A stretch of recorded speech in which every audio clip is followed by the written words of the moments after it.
आज है 12 मई 2025 दिन सोमवार।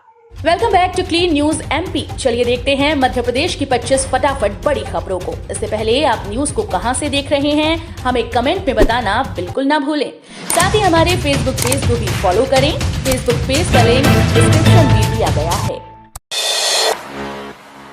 भारत पाक सीज फायर पर दिग्विजय के सवाल, बोले दुनिया मान रही आतंकियों को ट्रेनिंग दे रहा पाकिस्तान। मध्य प्रदेश के पूर्व मुख्यमंत्री और राज्यसभा सांसद दिग्विजय सिंह ने भारत पाकिस्तान के बीच हुए सीज फायर को लेकर अपनी प्रतिक्रिया दी। गुना प्रवास पर पहुंचे दिग्विजय सिंह ने मीडिया से चर्चा के दौरान कहा कि अब दुनिया भी मान रही है कि पाकिस्तान सरकार आतंकियों को ट्रेनिंग दे रही है। सीज फायर के बावजूद पाकिस्तान की तरफ से की जा रही गोलीबारी, मिसाइल और ड्रोन अटैक की दिग्विजय ने निंदा करते हुए भारत सरकार से कड़ी प्रतिक्रिया देने की मांग की। स्टेडियम के बाद अस्पताल को बम से उड़ाने की धमकी, मची खलबली। मध्य प्रदेश के इंदौर से बड़ी खबर सामने आई, जहां बॉम्बे हॉस्पिटल को बम से उड़ाने की धमकी दी गई। धमकी भरा मेल अस्पताल के आधिकारिक मेल पर आया, जिसकी शिकायत अस्पताल प्रशासन के द्वारा लसूड़िया पुलिस में की गई। जानकारी के मुताबिक बॉम्बे हॉस्पिटल के एडमिनिस्ट्रेशन डायरेक्टर राहुल पाराशर ने धमकी भरे मेल की शिकायत दर्ज कराई। सीएम मोहन यादव बोले, पाकिस्तान जैसा कुचेला दुश्मन आज तक नहीं देखा।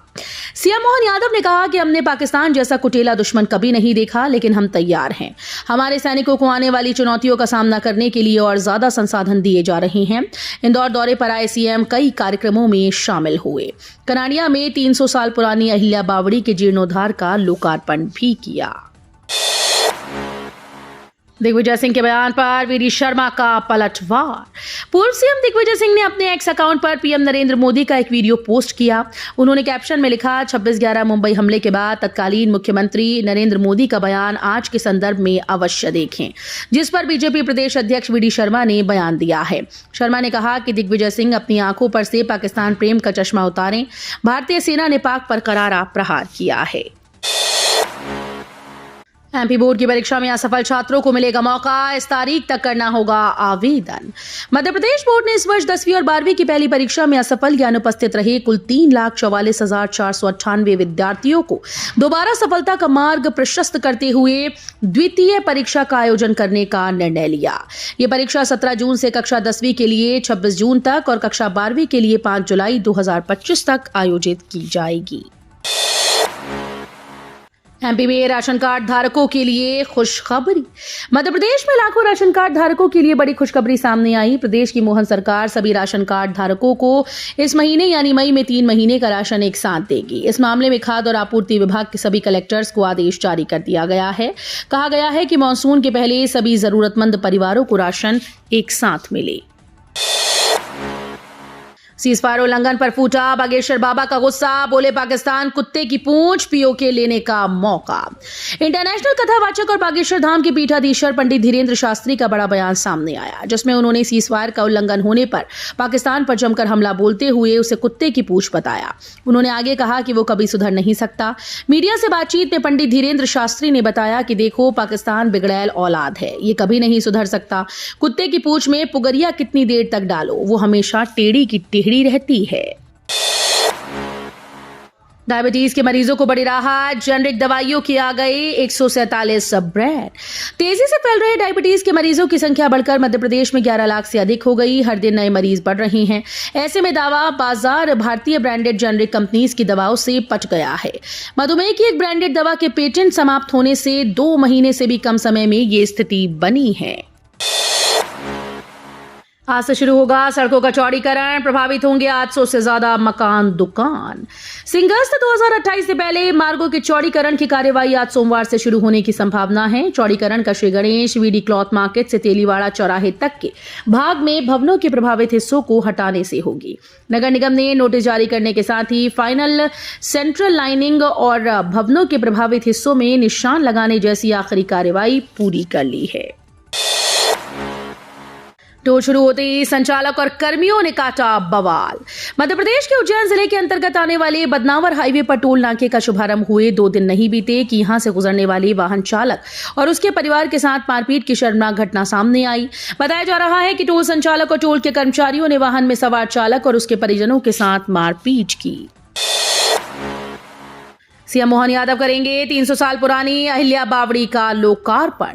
लोकमाता अहिल्या होलकर द्वारा लगभग 300 वर्ष पहले बनवाई गई बावड़ी जर्जर हो चुकी थी। इसका जीर्णोद्धार इंदौर विकास प्राधिकरण ने करवाया। इस पर लगभग 1 करोड़ रुपए लागत आई। इसी के साथ बावड़ी का पुराना वैभव लौट आया। यहाँ लोकमाता अहिल्या की प्रतिमा लगाने के साथ ही मंदिर भी बनाया जा रहा है। Pre NI work. Katni, Bilaspur व सिंगरौली रेलखंड में स्थित एनकेजे यार्ड में अब जल्द ही मालगाड़ी ट्रेन का दबाव कम होगा। यहां मालगाड़ियों को खड़े करने व इंजन बदलने की समस्या से निजात मिलेगी। इस यार्ड से निकलने वाली यात्री ट्रेन अनावश्यक लेट नहीं होंगी। दरअसल रेलवे द्वारा 20 से 25 मई तक कटनी बिलासपुर रेलखंड के झलवारा स्टेशन में प्री एनआई वर्क कराया जाएगा। फूड कारोबारी 31 मई तक भर दें रिटर्न, वरना देना पड़ेगा जुर्माना। एमपी के ग्वालियर शहर में लाइसेंसधारी फूड कारोबारियों को वित्तीय वर्ष 2025-24 का वार्षिक रिटर्न 31 मई तक दाखिल करना जरूरी है। ऐसा न करने पर 1 जून से उन पर 100 रुपए प्रतिदिन के हिसाब से जुर्माना वसूला जाएगा। FSSAI के फोस्कॉस पोर्टल के जरिए सभी FSSAI लाइसेंस प्राप्त खाद्य निर्माता, आयातक और निर्माता निर्यातकों को अपना वार्षिक रिटर्न दाखिल करना है। संजय गांधी ताप विद्युत गृह में नहीं प्रवेश कर सकेंगे बाहरी व्यक्ति, प्रबंधन ने लगाया प्रतिबंध। देश के वर्तमान नागरिक सामरिक परिस्थितियों को देखते हुए संजय गांधी ताप विद्युत गृह परियोजना की सुरक्षा व्यवस्था मजबूत व सुनिश्चित करने व्यापक स्तर पर फेरबदल किए गए। मुख्य अभियंता हरि कृष्ण त्रिपाठी ने बताया कि आगामी आदेश तक परियोजना व ताप विद्युत गृह में प्रवेश और अन्य गतिविधियों के लिए नियम निर्धारित किए गए हैं, जिसका पालन करना अनिवार्य होगा। भोपाल में मानसून से पहले सभी नाले नालियों की होगी सफाई। भोपाल में मानसून से पहले सभी नाले नालियों की सफाई होगी। रविवार को कैबिनेट मंत्री विश्वास सारंग ने नगर निगम को निर्देश दिए। नरेला विधानसभा के प्रभात चौराहे पर ड्रेनेज सिस्टम का निरीक्षण के दौरान उन्होंने कहा कि मानसून में सफाई व्यवस्था सुनिश्चित करने और जल भराव रोकने के लिए ये अभियान शुरू किया गया है। मौसम विभाग के अनुसार इस बार मानसून 1 सप्ताह पहले आ सकता है।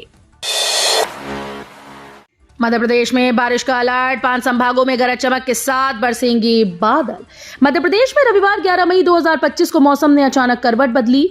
अरब सागर से आ रही नमी और सक्रिय मौसम प्रणालियों के चलते प्रदेश के कई हिस्सों में गरज चमक के साथ बारिश हुई। इससे तापमान में गिरावट आई, लेकिन उमस में वृद्धि हो गई। इस दौरान लोगों को परेशानी का सामना करना पड़ा। मौसम विभाग के अनुसार आज सोमवार को प्रदेश के विभिन्न जिलों में गरज चमक के साथ वर्षा हो सकती है। डॉक्टर अंबेडकर की मूर्ति तोड़ने के मामले में मासिक रिपोर्ट मजिस्ट्रेट के समक्ष पेश करें, एचसी के निर्देश। सिवनी जिले के धूमा थाना अंतर्गत डॉक्टर भीमराव अंबेडकर की मूर्ति को क्षतिग्रस्त करने वाले आरोपियों के संबंध में पतासाजी की जा रही है। पुलिस अधीक्षक तथा थाना प्रभारी हलफनामा हाईकोर्ट में उक्त जानकारी हलफनामा के साथ पेश की। हाईकोर्ट के चीफ जस्टिस सुरेश कुमार कैत व जस्टिस विवेक जैन की युगल पीठ ने याचिका का निराकरण करते हुए पुलिस अधीक्षक तथा थाना प्रभारी को निर्देशित किया है कि वो प्रकरण में मासिक जांच रिपोर्ट मजिस्ट्रेट के समक्ष पेश करेंगे। कॉलेज के सिलेबस में होगा भारतीय ज्ञान परंपरा का समावेश। परमार बोले, वैज्ञानिक दृष्टिकोण वाला था हमारा समाज। मध्य प्रदेश की राजधानी में शिक्षा और शोध से जुड़ा हुआ एक आयोजन राजीव गांधी प्रौद्योगिकी विश्वविद्यालय में किया जा रहा है। यहाँ पर 150 नवाचारी प्रोजेक्ट्स का लाइव प्रदर्शन किया जा रहा है। राष्ट्रीय प्रौद्योगिकी दिवस के उपलक्ष्य में हो रहे सृजन कार्यक्रम में रविवार को पहुंचे उच्च शिक्षा, तकनीकी शिक्षा और आयुष मंत्री इंदर सिंह परमार ने विशेष चर्चा की। पूर्व विंग कमांडर अनुमा आचार्य ने कहा, हमारी सेना में महिलाओं की संख्या बढ़ाई जानी चाहिए। इंदौर में अभ्यास मंडल की 64वीं व्याख्यानमाला का शुभारंभ हो चुका है। रविवार को वायुसेना की पूर्व विंग कमांडर अनुमा आचार्य ने भारतीय सेनाओं में महिलाओं की भूमिका विषय पर अपनी बात रखी। उन्होंने कहा कि सेना में महिलाओं की स्थिति अच्छी है, लेकिन उनकी संख्या बढ़ाई जानी चाहिए। कम से कम 25% महिलाएं तो सेना में होनी चाहिए। पीएम मोदी बोले, अशोकनगर से शोक भी डरता है, एमपी को नई पहचान मिलेगी। प्रधानमंत्री नरेंद्र मोदी मध्य प्रदेश के अशोकनगर के ईसागढ़ स्थित श्री आनंदपुर धाम पहुंचे। यहां उन्होंने परमहंस अद्वैत मत के 3 प्रमुख मंदिरों के दर्शन किए। उन्होंने आनंद सरोवर में पुष्प अर्पित किए। इसके बाद मोती हॉल पहुंचकर परमहंस अद्वैत मत के वर्तमान गुरु से मुलाकात की और फिर सत्संग हॉल में आयोजित कार्यक्रम को संबोधित किया। सरकारी नौकरी तलाश रहे युवाओं के लिए खुशखबरी, हाईकोर्ट में निकली बम्पर भर्ती। सरकारी नौकरी की तलाश कर रहे मध्य प्रदेश के युवाओं के लिए एक शानदार मौका है। मध्य प्रदेश हाईकोर्ट जबलपुर में इन दिनों कई पदों पर बम्पर भर्ती निकाली है। आवेदन की प्रक्रिया 13 मई से स्टार्ट की जाएगी, जो निर्धारित अंतिम तिथि 28 मई तक जारी रहेगी। भर्ती में शामिल होने के लिए एप्लीकेशन फॉर्म केवल माध्यम से MPHC की ऑफिशियल वेबसाइट पर भरा जा सकेगा। युवाओं को रोजगार देकर स्वावलंबी प्रदेश बनाना सरकार की सर्वोच्च प्राथमिकता। मुख्यमंत्री डॉक्टर मोहन यादव ने कहा कि हमारे राज्य का युवा सक्षम, योग्य और आत्मनिर्भर बने, ये राज्य सरकार की प्राथमिकता है। हमारी सर्वोच्च प्राथमिकता है कि रोजगार और स्वरोजगार देकर स्वावलंबी समाज और स्वावलंबी प्रदेश बनाया जाए। इस दिशा में हम तेजी से लगातार आगे बढ़ रहे हैं। केंद्रीय मंत्री सिंधिया ने किसानों को दिया मुआवजा, बिना नाम लिए पिछली सरकारों पर बोला हमला। संसदीय क्षेत्र के प्रवास पर आए केंद्रीय मंत्री और सांसद ज्योतिरादित्य सिंधिया ने मुंगावली विधानसभा के झागर बमुरिया गांव का दौरा किया। उन्होंने हाल ही में आग से किसानों को हुए भारी नुकसान पर राज्य सरकार के सहयोग से एक एक किसान को अपने हाथों से फसल नुकसान की मुआवजा राशि का प्रमाण पत्र सौंपा। बिजली चोरी पकड़ने वाला अफसर निकला, करोड़ों का आसामी, आलिशान बंगले, फैक्ट्री समेत करोड़ों की संपत्ति जब्त। मध्य प्रदेश पूर्व क्षेत्र विद्युत वितरण कंपनी के कटनी ऑफिस में पदस्थ कार्यपालन अभियंता US पाराशर करोड़ों रुपए की संपत्ति का आसामी निकला। जबलपुर की आर्थिक अपराध प्रकोष्ठ की टीम ने शनिवार को उसके नरसिंहपुर स्थित निवास पर छापामार कार्रवाई के बाद कई चौंकाने वाले खुलासे किए।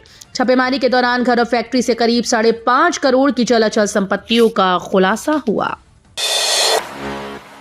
मध्य प्रदेश ने फाइनेंशियल ईयर 2024-25 में स्थापित किया नया पावर रिकॉर्ड, 1,01,039 मिलियन यूनिट्स को किया हैंडल। मध्य प्रदेश ने बिजली के क्षेत्र में एक नया रिकॉर्ड बनाया है। वित्तीय वर्ष 2024-25 में राज्य ने 1,01,039.88 मिलियन यूनिट बिजली का संचालन किया। ये पिछले साल से 6.2% से ज्यादा है। ऊर्जा मंत्री प्रद्युम्न सिंह तोमर ने शनिवार को ये जानकारी दी। उन्होंने राज्य के बिजली कंपनीज के अधिकारियों और कर्मचारियों को बधाई दी। 24 फरवरी को मध्य प्रदेश ने एक ही दिन में सबसे ज्यादा बिजली संभालने का रिकॉर्ड भी बनाया। तो ये थी आज की 25 फटाफट बड़ी खबरें। अगर आपको न्यूज पसंद आई हो तो वीडियो को लाइक और शेयर जरूर करें। धन्यवाद।